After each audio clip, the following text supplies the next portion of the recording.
Hello નમસ્તે જય Shri Krishna welcome to હિનાટેલ. સો આજે આપણે એક એવા પુસ્તક વિશે વાત કરવાના છે જે કદાચ બહુ જ જૂનું પુસ્તક છે અને લકીલી યા અનલકીલી યા રાઈટ ટાઈમ પર મારા હાથમાં આવ્યું છે. આઈ ગેસ પુસ્તકની કન્ડિશન જોઈને તમને ખબર પડતી હશે કે આ કેટલું જૂનું પુસ્તક છે. એકચ્યુઅલી મારી પાસે શરૂના બે ત્રણ પેજ બી કટ થઈ ગયા છે, તો મને ખબર નથી એક્ઝેક્ટલી આ પુસ્તક વિશે વધુ માહિતી મતલબ કોને પ્રકાશિત કરી છે, કોની છે વગેરે. તો જેટલી મારી પાસે ઇન્ફોર્મેશન છે બુકના ઉપર એના પરથી હું તમને આપી શકું છું કે જો તમે જોઈ શકો છો કે આ પુસ્તકનું નામ છે ઘરની લક્ષ્મી, લેખક છે સુશીલ અને પ્રકાશક છે પોપટલાલ સાકરચંદ શાહ ભાવનગરથી.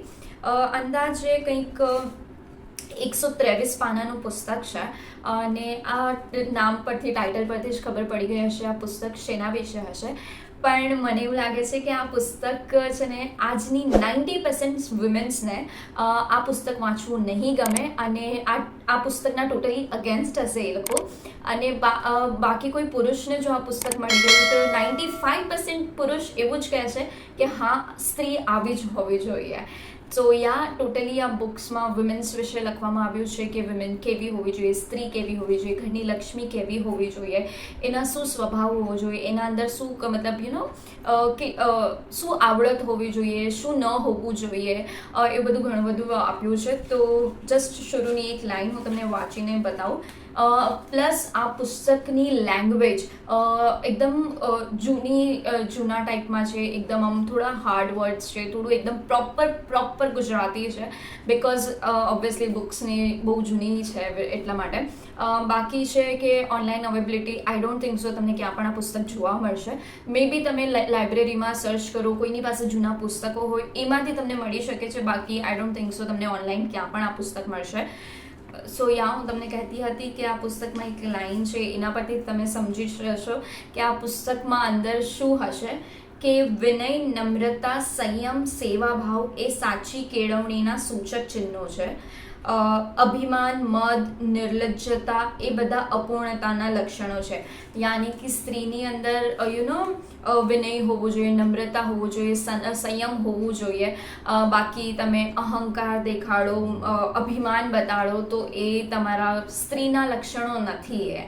સો આવું ઘણું બધું છે આ પુસ્તકમાં. તો હું તમને થોડી ડિટેલ આપી દઉં અંદર, કારણ કે ઓબ્વિયસલી તમને આ પુસ્તકો બારે જોવા નહીં મળે, એના લીધે હું તમને થોડી ઇનસાઇટ આપી દઉં કે પુસ્તકમાં શું લખ્યું છે. તો પહેલો ટોપિક છે સૌંદર્યનો. સૌંદર્યમાં એમ કહ્યું છે કે સ્ત્રીની સૌંદર્ય, ઓબ્વિયસલી સ્ત્રી તૈયાર થાય, સારી દેખાય તો બધા પુરુષને ગમે છે, પણ સ્ત્રીની સૌંદર્યતા ફક્ત તૈયાર થવું, બારેથી સુંદર દેખાવામાં નથી. સ્ત્રીની સૌંદર્યતા એના વિચારો કેવા છે એનાથી શ્રેષ્ઠ બને છે. તો સ્ત્રીના સારા વિચારો હોવા જોઈએ, સારી રીતે એનું સદગુણોથી ભરેલી હોવી જોઈએ, સારા વિચારો, પોઝિટિવ વિચારો રાખનારી હોવી જોઈએ. પછી બીજું છે લજ્જા. સ્ત્રીને શરમ આવવી જોઈએ, થોડી શરમાળું હોવી જોઈએ સ્ત્રી. આપણે જેવી રીતે આજની સ્ત્રીઓ ઓપન રીતે વાત કરે છે બધા પુરુષો સાથે, એવી રીતે ના હોવું જોઈએ. અગર જે સ્ત્રી એવું સમજે છે કે પોતે સ્વતંત્રતાથી જ મન ફાવે એમ બોલી શકે છે તો એ પોતાની સેલ્ફ રિસ્પેક્ટ પોતે જ વેડફી નાખે છે. તો સ્ત્રીને થોડું શરમાવવું જોઈએ. બટ એની સાથે એના પતિની સામે એને વધુ શરમાળ ના બનવું જોઈએ એવું પણ આ પુસ્તકમાં કહેવામાં આવ્યું છે કે વધુ પડતી લજ્જા, શરમ એ it's kind of it's not good basically. પછી કહ્યું છે કે સ્ત્રીમાં વિનય હોવો જોઈએ, કે મતલબ નમ્રતા, પ્યાર, આદર ભાવથી વાત કરવી, રિસ્પેક્ટફુલી વાત કરવી બધા સાથે, નાના મોટા કોઈ પણ વ્યક્તિ હોય એની સાથે વિનયપૂર્વક વાત કરવી. એવું પણ કહ્યું છે કે સ્ત્રીની અંદર એક ગંભીરતા હોવી જોઈએ, મતલબ એના શું કહેવાય એ ગંભીર હોવી જોઈએ. ગંભીરતાથી બુદ્ધિ પર બી કાબુ મેળવી શકાય છે. તો લોકો તમને કંઈ પણ કહીને જાય તો તમે ફટાકથી રિએક્ટ ના કરી શકો. શકો, તમે ગંભીર સ્વભાવ હોય તો તમે બુદ્ધિથી પોતાને વિચારી શકો છો પ્રોપર રીતે.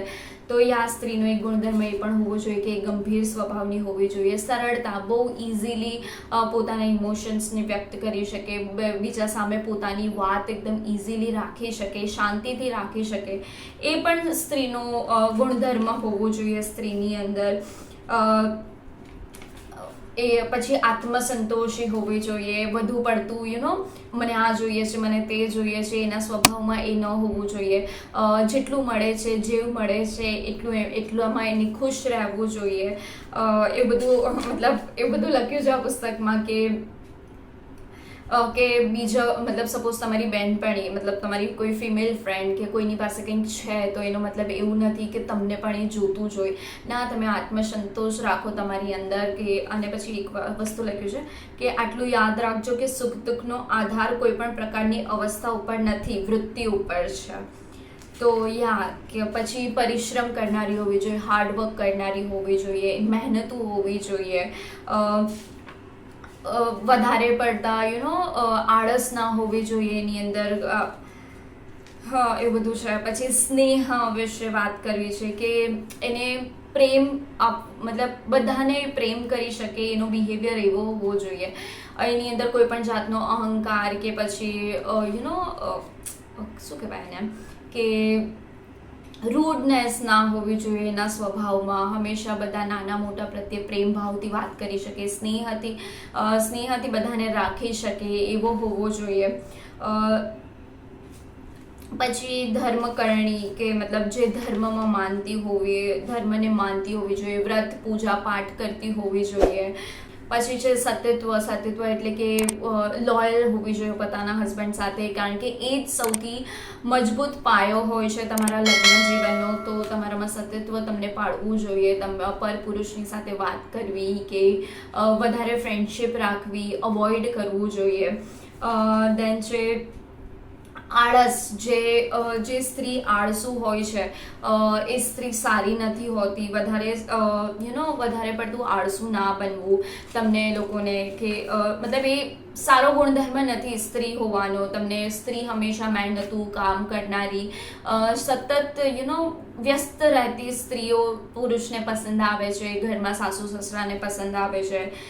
પછી છે વિલાસિતા એટલે કે વધુ પડતું ફેશનમાં ન માનતી હોવી જોઈએ. વધુ પડતું આપણે મેકઅપ, ફેશનેબલ ક્લોથ્સ અને એવું બધું ના પહેરવું જોઈએ. જેટલું આપણે સરળતાથી, દેશી રીતે કે પછી સાદાઈથી જીવી શકીએ છીએ એવી રીતે જીવવું જોઈએ સ્ત્રીને. વધુ પડતું ફેશન એ તમારા લગ્ન જીવનને, તમારા સ્ત્રીત્વને નુકસાન પહોંચાડે છે. પછી તમારી એવું પણ કહી શકાય કે તમારા પતિના પૈસામાં ઘટાડો કરે છે, કારણ કે મેકઅપનો, નવા ક્લોથ્સનો એક્સપેન્સિવ હોય છે, વધારે મોંઘા હોય છે. એના લીધે તમારી ઓલ દેટ થિંગ્સ. પછી સ્વેચ્છાચાર એટલે કે ક્લીનનેસ હોવી જોઈએ એની અંદર પણ, અને જે ઘરમાં રહે છે તે ઘરમાં પણ, કે તમે ઘરમાં બાવાને આવું તેવું ન જામ્યું હોવું જોઈએ. એકદમ ઘરને સ્વચ્છ રાખવું જોઈએ, સુંદર રાખવું જોઈએ.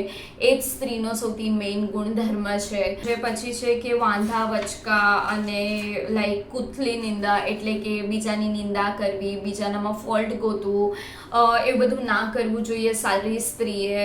અગર તમે જો સારી સ્ત્રી છો તો તમને એ બધું સહન કરતા શીખવું જોઈએ. બીજાની નિંદા ના કરવી જોઈએ. ફુકટ બેઠી હોય સ્ત્રી, એ ફક્ત બીજાની નિંદા જ કરે છે, પુરુષનું એવું માનવું છે.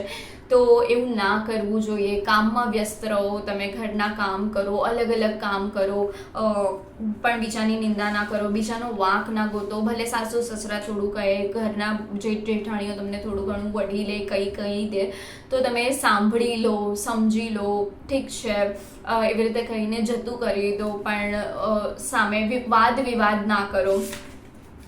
એ બધા સારી સ્ત્રીના લક્ષણો છે. પછી ખોટો ખર્ચ ના કરવો તમારા પતિનો. જેવી રીતે જેટલું તમે સેવ કરી શકો છો એટલું સેવ કરવું, એટલી શું કહેવાય પતિના પૈસાની બચત કરવી, એ જ સાચી સ્ત્રીના ગુણધર્મો છે. અગેન પછી હર ટાઈમ પર હર સિચ્યુએશન સારી નથી હોતી, સાચી મતલબ બધી સિચ્યુએશન સરખી નથી હોતી.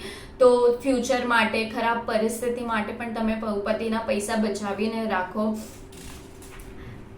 અને આવું બધું લખ્યું છે. અને થોડી ઘણી સાસુ સસરાની સેવા કરવી જોઈએ. સાસુ સસરા થોડું કંઈ બોલે તો સાંભળીને લેવું જોઈએ. અને આમાં હજી એક વાત બહુ મને ગમી છે, એ છે કે કર્તવ્યથી જ અધિકાર પ્રાપ્ત થાય છે. એટલે કે આજની સ્ત્રીઓ હંમેશા એવું વિચારે છે કે મારા સાસુ સસરા મને રિસ્પેક્ટ નથી આપતા તો હું શું કામ આપું, એ મારી સાથે આવું કરે છે, મારી સાથે તેવું કરે છે. બટ એકચ્યુઅલમાં આ બહુ સરસ લાઈન લખી છે કે કર્તવ્યથી જ અધિકાર પ્રાપ્ત થાય છે. તો વોટ આઈ ફીલ, મને શું સમજાણું છે કે પહેલાં તમને તમારું કર્તવ્ય કરવું જોઈએ. પહેલાં તમે સારા બનવાનો પ્રયત્ન કરો. કોઈ પણ એક્સપેક્ટેશન્સ વગર એમને પ્રેમ આપો. એમનું મતલબ એઝ અ સારી બહુ તમે એ ફોલો કરો તો જ તમે ઓટોમેટિકલી તમને એક ટાઈમ પછી એ લોકો રિસ્પેક્ટ આપવા લાગશે, તમારો આદર કરવા લાગશે. તો મારો અધિકાર આ છે, મને આ મળવું જ જોઈએ, મારું આ નથી, તમે મને રિસ્પેક્ટ આપો, એ શરૂથી જ એના ગુણગાન ના ગાવા જોઈએ. ઉલટાનું બસ તમે તમારું કર્તવ્ય કરતા જજો, તમને ઓટોમેટિકલી રિસ્પેક્ટ નહીં મળતું જશે. That's what I felt. આ પુસ્તકમાં પતિ ભક્તિ વિશે વાત કરી છે, તો ખૂબ સરસ વાત કરી છે કે જેમ પત્નીનો પતિ ભક્તિ તરીકેનો ધર્મ છે, એવી જ રીતે પતિનો પણ ધર્મ છે એની પત્ની સાથે લોયલ રહેવાનો. મતલબ એક પત્નીને જ, મતલબ આખી જિંદગી એક પત્ની સાથે રહેવાનો, પત્નીને જ પ્રેમ કરવાનો, એવો પતિનો પણ ધર્મ છે. અને પતિ ભક્તિનો અર્થ એ નથી કે સામે પતિનો પ્રેમ મળે તો જ એની સાથે એને પ્રેમ કરવો, યા એની ભક્તિ કરવી, યા એને પૂજા કરવી, એની સેવા કરવી. ના, પતિ પાસેથી પ્રેમ નથી મળતો છતાં પણ તમે થોડી ધીરજ રાખીને એને પતિ ભક્તિ કરી શકો છો, મતલબ પતિને પ્રેમ કરી શકો છો. દરેક સિચ્યુએશનમાં તમને એને સાથ આપવો જોઈએ, એની સાથે ઊભું રહેવું જોઈએ. અને પછી થોડી ઘણી સ્ટોરીઝ છે કે કેવી રીતે વિમેન્સ સ્ત્રીઓ પુરુષના જીવનમાં બદલાવ કરે છે, કે કેવી સ્ત્રી હોવી જોઈએ, અને એના વિશે થોડી ઘણી સ્ટોરીઝ છે. તો આ હતું આ પુસ્તક વિશે. આ પુસ્તકમાં ઘણું બધું શીખવા જેવું છે અને ઘણું બધું.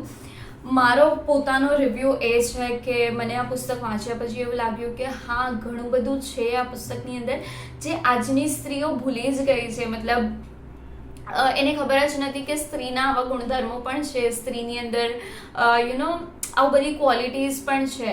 તો એની અંદર ખૂબ એક સરસ વાત પણ કહી છે કે સ્ત્રી જ્યારે પુરુષ બનવાનો પ્રયાસ કરે છે ને, ત્યારે સ્ત્રી બનતા પણ ભૂલી જાય છે. તો એ મતલબ એ સ્ત્રીનો મહિમા પણ ભૂલી જાય છે. તો મને એ વાતથી હું અગ્રી કરું છું કે આપણે હું પુરુષના ઇક્વલમાં છું, હું આમ છું, એ ચક્કરમાં આપણી જે બેસ્ટ ક્વોલિટીઝ છે, આપણી અંદર જે સ્ટ્રોંગનેસ છે, એ બી ભૂલી જઈએ છીએ આપણે, આપણી જે સારી ક્વોલિટીઝ હોય છે. તો ઓનેસ્ટલી મને આ બુક વાંચીને એવું લાગ્યું કે અગર જો હું મારો જેન્યુઅન ફીડબેક આપું તો કે આ પુસ્તક જ્યારે લખાઈ ત્યારે અલગ સમયમાં લખાણી હતી. તો ઘણી વાતો છે જે આઈ ટોટલી અગ્રી, બટ ઘણી વાતો એવી છે કે ના, સમય સાથે ઘણું બધું બદલાઈ જાય છે. તો આ વિચારો પણ બદલાવા જરૂરી છે. અને પહેલાંની સ્ત્રી હશે, મતલબ જે ભણેલી ગણેલી નહોતી, જે બધું બહારનું કામ નહોતી કરતી, એના માટે આ કરવું બહુ સહેલું હતું, યા ફિર એને આનાથી બીજું કંઈ ખબર જ નહોતી. પણ આજની સ્ત્રીઓ દુનિયા ફરે છે, તો આઈ ડોન્ટ થિંક સો કે આ ફોલો કરવું એમના માટે ઇઝી હશે. અને જો એ ફોલો કરવા જશે તો એ એક જગ્યામાં જ સીમિત થઈને રહી જશે. તો મને બંને સાઈડ 50-50 વિચાર આવે છે કે હા, આવું પણ હોઈ શકે ને આવું પણ હોવું જોઈએ. કારણ કે હું જૂના જનરેશનથી છું, ના હું એકદમ નવા જનરેશનથી છું. તો દેટ્સ વોટ આઈ ફેલ્ટ. બાકી એક વખત બધી જ સ્ત્રીઓએ વાંચવા જેવી છે પુસ્તક. That's all I can say this. આ હતો આજનો બુક રિવ્યૂ. મળીએ આવતા ગુરુવારે એક નવી બુક સાથે, એક નવા બુક રિવ્યૂમાં. ત્યાં સુધી ટાટા, બાય બાય, જય શ્રી કૃષ્ણ. અને બુક ચેનલને સબસ્ક્રાઇબ ના કરી હોય તો કરવાનું ભૂલતા નહીં, વિડીયોને લાઇક કરવાનું અને પોતાના મિત્રો સાથે શેર કરવાનું ભૂલતા નહીં. જય શ્રી કૃષ્ણ. બાય.